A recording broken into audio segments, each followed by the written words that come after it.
අද කතාව මයික් විලියම්ස්ගේ අතුරුදහන් වීම ගැන. මේ ඉන්නේ මයික් සහ එයාගේ වයිෆ් ඩෙනිස්. මෙයාලා ජීවත් වුණේ ෆ්ලොරිඩා වල ටලාසි නගරේ.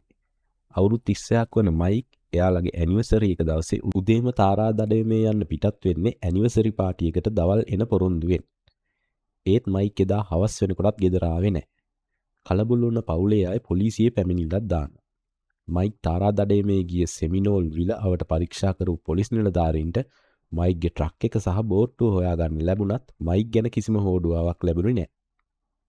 මයික්ව හොයාගන්න බැරිම තැන එයාලා තීරණය කරනවා මයික් වතුරට වැටිලා කිඹුල්ලෝ එයාව ආහාරයට අරගෙන වෙන්න ඕන කියලා. ඒත් මයික්ගේ අම්මා චෙරිල් විලියම්ස් නම් මේ කතාවට එකඟ වුණේ නැහැ. එයා හොයාගන්නවා කිඹුල්ලෝ සීතල වතුරේ දෙසැම්බරයේ දඩයම් නොකරන බව. ඒත් මාස 6කට පස්සේ එයාලට හම්බ වෙනවා මයික්ගේ දඩයම් කබාය සහ මයික්ගේ ලයිසන්ස් සහිත සීත කබාය. මේ නිසා මයික් මරණයට පත් වී ඇති බව ඔප්පු වෙනවා. මයික්ගේ යාළුවා බ්‍රයන් වින්චෙස්ටර් මයික්ට හදලා දුන්න ජීවිත රක්ෂණය වෙන ඩොලර් මිලියන 1.75 ඩෙනිස්ට හම්බ වෙනවා.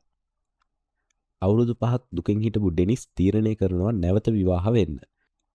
මයික්ගේ හොඳම යාළුවා වෙන බ්‍රයන් සමග ඩෙනිස් විවාහ වෙනවා. ඒත් මේ විවාහය වැඩි කල් තියෙන්නේ නැහැ. මේ දෙන්න ඩිවෝස් වෙන්න තීරණය කරනවා. මේ ඩිවෝස් එකෙන් පස්සේ අමුතුම කතාවක් එළියට එනවා. ඩෙනිස් පොලිසියට කියනවා බ්‍රයන් තමයි මයික්ව ඝාතනය කරලා තියෙන්නේ කියලා. මේකට උරණ වුණ බ්‍රයන් ඩෙනිස්ව තුවක්කුවක් පෙන්නලා පැහැර ගැනීමට උත්සාහ කළ නිසා එයාව අත්අඩංගුවට පත් වෙනවා.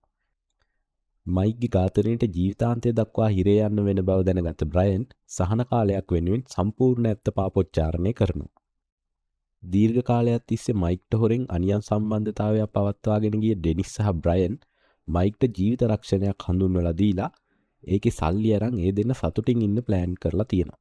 මේ සේරම සැලසුම් කරලා මයික්ව තාරාදඩයමේ යන්න පොළඹවලා තියෙන්නේ ඩෙනිස්. තාරාදඩයමේ ගිය මයික්ව විලගාවදී බ්‍රයන්ට මුණ ගැහෙනවා.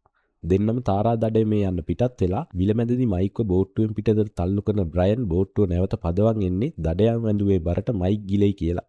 ඒත් මයික් අමාරුවෙන් ගහක් අල්ලන් ඉන්නවා දැක්ක බ්‍රයන් ආයෙම ගිහින් මයික්ට වෙඩි පහරක් එල්ල කරනවා. දියේ ගිල්ල මැරුණා කියන සැලැස්ම වෙනස් වුණ නිසා බ්‍රයන් මයික්ගේ සිරුර ට්‍රක් එකේ දාගෙන ඇවිත් කාර් විල ළඟ මඩේ වලනවා. මේ සාක්ෂි සමග අත්අඩංගුවට පත් වෙන ඩෙනිස් අවුරුදු 30කට සිරගත වෙනවා. ඒ වගේම සාක්ෂිකරුවෙකු වුණ බ්‍රයන් ඝාතන නඩුවෙන් නිදහස් වුණත් ඩෙනිස්ගේ පැහැර ගැනීමට අවුරුදු 20කට සිරගත වෙනවා. මේ විදිහට තමයි මයික් විලියම්ස්ගේ කතාව අවසන් වෙන්නේ.